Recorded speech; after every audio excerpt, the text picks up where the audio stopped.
Hello everyone and welcome. This is Jane Powers, speaker, consultant, and empowerment coach.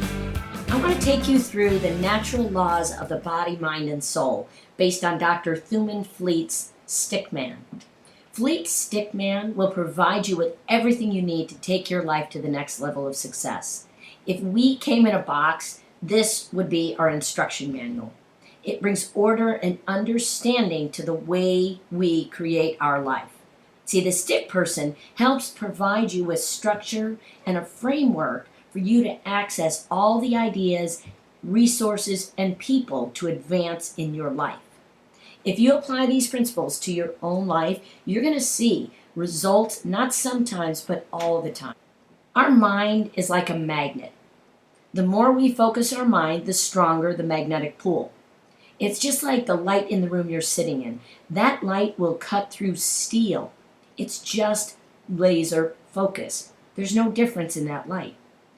So applying these principles, the Stickman principles, are going to help you raise the magnification power of your thinking. The Stickman allows you to be aware and move into a different level of thinking. So we want to design a framework by which we think and get results. We're going to create life by design or by default. That's your choice. But the choice you do not have is if you're going to create life or not. Life is based on the thinking patterns of the mind.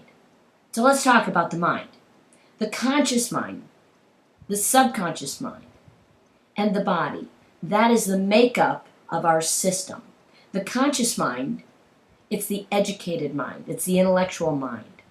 It's all of our current thinking. It's our operating system, our paradigms, our past programming. Our conscious mind accepts or rejects ideas and opinions. It has absolute free will, full awareness, and it chooses our thoughts. Decisions are made in the conscious mind. 15% of our thinking is out of the conscious mind. What does that mean? That the remaining of our thoughts, our thinking, comes from the subconscious mind. What is the subconscious mind? The subconscious mind is the emotional mind. It takes everything as truth. Thoughts are created through images in the subconscious mind, and they're also based on our past evidence. See, the subconscious mind has one job and one job only, and that is to do what it is commanded to do. The subconscious mind cannot reject or accept ideas. It's unable to determine fact from fiction. So let's move on to the body. The body is the molecular structure. It is the communication device. The body, it's the material instrument of the mind. The body expresses through action or reaction based on the thinking and signals that it receives. So now that we know and understand the different aspects of the mind, the conscious mind, the subconscious mind, let's look at how that applies to your everyday life. James Allen in As a Man Thinketh wrote, "A person is limited only by the thoughts that he chooses." He also wrote, "The outer conditions of a person's life will always be found to be harmoniously related to his inner state. Men do not attract that which they want, but that which they are." So the factors that come into play is your mind, is your thinking, and the level by which you operate in those thoughts. So each time you focus on your past or a current condition, you send a stream of thought through the conscious mind to the subconscious mind, and it will find every bit of evidence to prove you're right. So if you're thinking broke thoughts, unhealthy thoughts, alone thoughts, you continue to think those thoughts, that's what will show up in your life. So that's what we call our comfort zone. Our comfort zone is what we've always done, our normal operating procedure, how we've thought, and our habits of our thinking.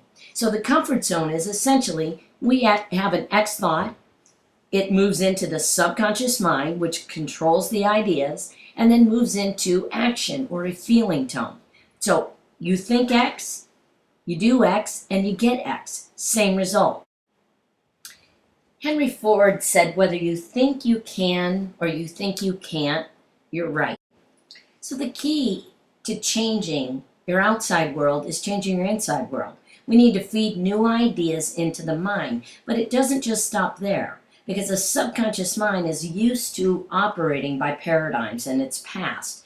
So when you put in a new idea, you've got to support it by consistently feeding the subconscious mind new ways and new ideas. It's like a rinse and repeat. The subconscious mind will only operate by which it is used to and what evidence it has. So here's what we run into. When you get into the new idea and you don't have a structure of support and consistently feeding that mind those new ideas, you run into what's called that terror barrier. Yeah, the terror barrier, what is that? That is good old-fashioned worry, fear, doubt, and I can't. We establish who we are based on, many times based on our past. We are not what's happened to us. We are not what we've done. But we operate according to the statements or the I am statement that we've made about ourselves, how we grew up. I'm the person who. So in order to overcome and move beyond the terror barrier, you must instill a new operating system, download a new way of thinking, structure, patterns that will move you in the direction of your vision and dream. That's the key. Get a vision, an idea, a roadmap for your life. It's a blueprint.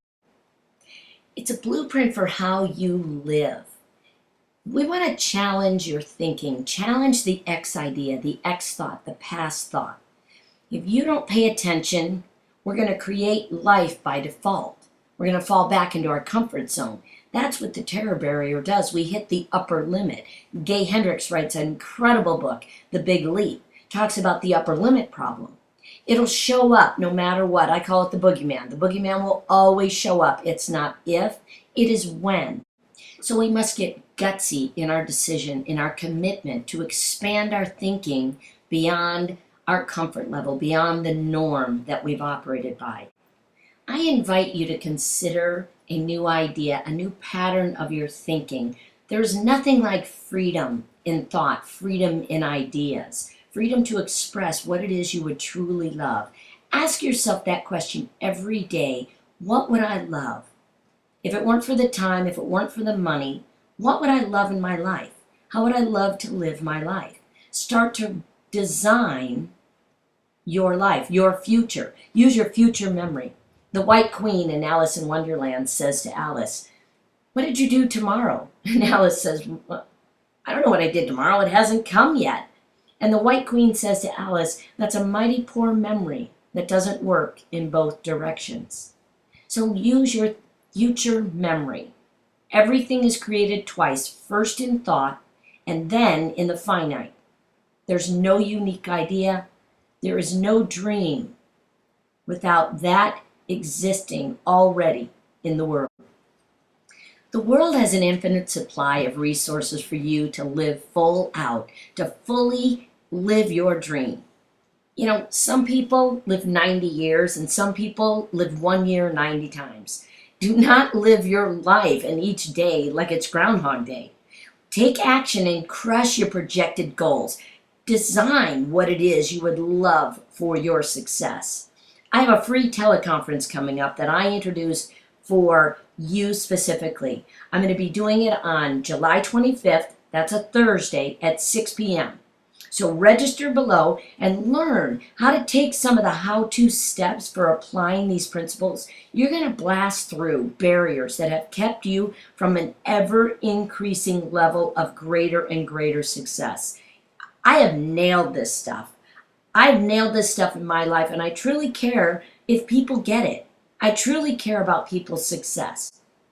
So get yourself registered, show up for the teleconference, give yourself an hour to blast through old patterns and move into a new way of operating.